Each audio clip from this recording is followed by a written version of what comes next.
Welcome to today's edition of History Homeschool at the Heyward House in Bluffton, South Carolina. Today's edition will be on our slave cabin.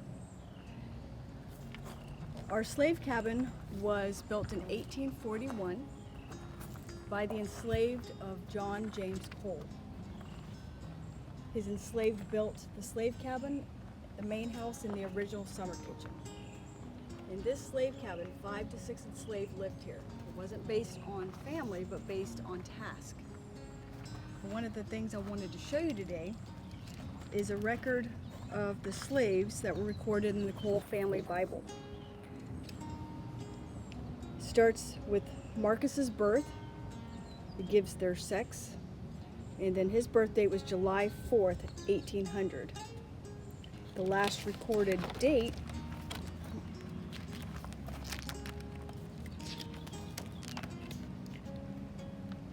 was for Easter's birthday on April 28, 1864. Inside our slave cabin, we have a mixture of reproduction and original artifacts. We're going to step inside so you can see how they lived in the early 1840s.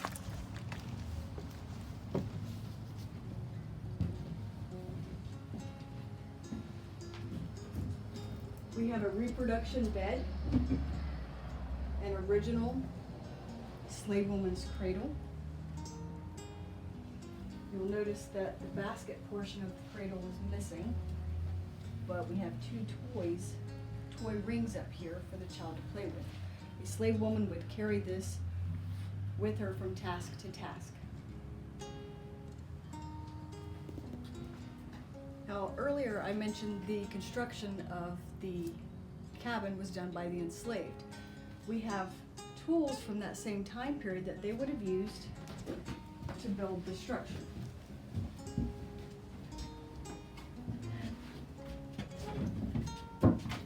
These tools were donated by Peter Lamb. The construction methods at this time in the 1840s used tools such as shingle froes, shingle mallets to make these shake shingles. The buildings were constructed with mortise and tin and joinery. This is a mortise gauge. We have augers to drill the holes for the tenon.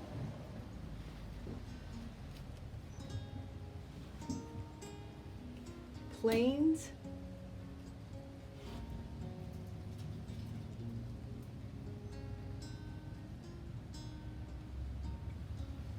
So you can imagine how difficult it was to construct buildings back then without modern technology. It was true craftsmanship.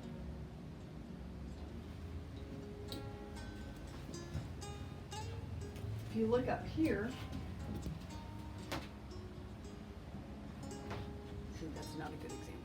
Here we have an example of a joint that has slipped, a mortise and tenon joint that has slipped down.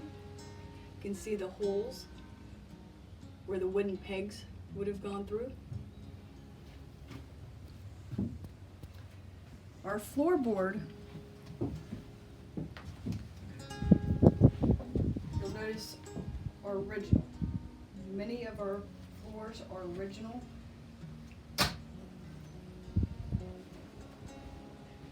We typically don't allow visitors inside our slave cabin because we want to preserve the structure as much as possible.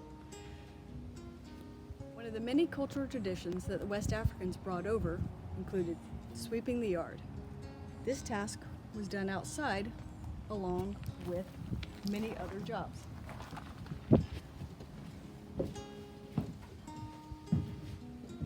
They mended cast nets and other tools and equipment, made sweetgrass baskets, and ate and socialized outside. Daphne Wright was one of Mr. Cole's in-law slaves. She worked on Moreland Plantation. This narrative was taken in the early 1900s, and it's available on the Library of Congress website.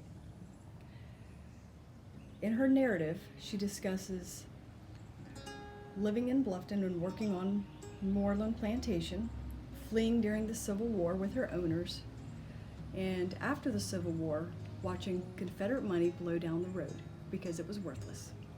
You can check out Daphne Wright's slave narrative and others on the Library of Congress website.